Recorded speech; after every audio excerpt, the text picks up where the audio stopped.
Smoking isn't just a bad habit, it is an addiction. Smokers smoke because they believe it is doing something for them. For some, it relieves stress and anxiety. For others, it boosts social confidence.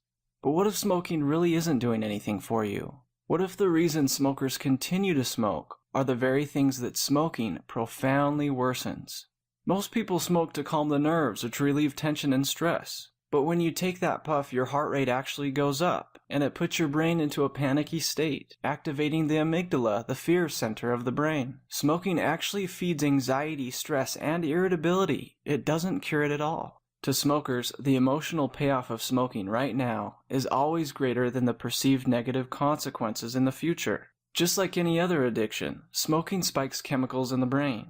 The main chemical spiked from nicotine is dopamine. Dopamine is not just the feel-good chemical of the brain, but also the key neurotransmitter in memory and motivation. Smokers build a life around their perceived world of smoking. It becomes a part of them just as eating and sleeping. But the perceptions a smoker has about smoking is false and based on false perceptions. When you don't have your smoke, you ruminate over it. You crave it, you obsess about it. Intrusive thoughts to smoke interrupt your life. Those powerful thoughts and urges are quickly diminished by smoking.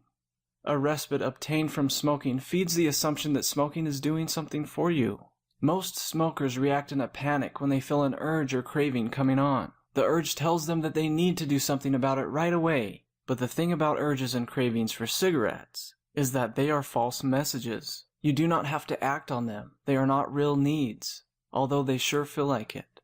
A craving comes from the limbic system in the brain. They appear incredibly strong and may seem to come out of nowhere. But this is because the limbic system is much denser than other brain structures and developed before the higher functioning parts of the brain. The limbic system also works on a subconscious level. The limbic system is tied to the autonomic nervous system and controls the beating of our hearts and the blinking of our eyelids. We do not control these things, they just automatically happen. Likewise, we cannot control the urges that the brain sends for us to have a smoke, but we can choose how to react to them. By properly reacting to urges and cravings, they diminish quickly. Cravings and urges are not bad in and of themselves. They help us to survive. They tell us what to eat, drink, and sleep. They are natural. But what happens when you smoke is that the brain starts to spike chemicals at unnatural levels. Smoking activates the brain's motivational incentive system, the very system that developed in our brains to help us survive. But smoking is doing just the opposite. It is killing us. When the reward center is stimulated, the built-in motivational system spikes chemicals reinforcing the organism to repeat the behavior.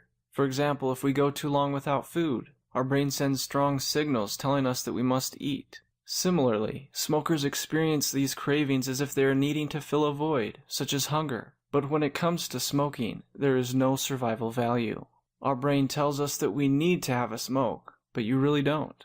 Ivan Pavlov, a Russian physiologist, discovered that when he rang a bell before giving a dog food, after a few repetitions, the dog would start to salivate at the ringing of the bell. The bell became a conditioned stimulus. The bell was a cue for the dog, telling the dog, "I'm getting food." But it isn't the bell that helps the dog survive, it's the food. Similarly, a cigarette cues a smoker. The brain will actually spike dopamine at the anticipation of receiving a reward. Just being triggered actually spikes a bit of dopamine before you smoke. This is how powerful a conditioned stimulus can be. Quitting smoking can be tough, but the best ways to quit smoking are the ways that address the desire, not the behavior. You need to learn how to manage cravings and urges properly. Urge surfing is an evidence-based technique that is shown to diminish cravings and urges. When you get that urge to smoke, imagine it as a wave that builds up slowly, hits peak, and then crashes on the sand. What this means is that when you have a craving or urge for that cigarette, step out of the urge's path and let it pass. Urges and cravings only last for a few moments.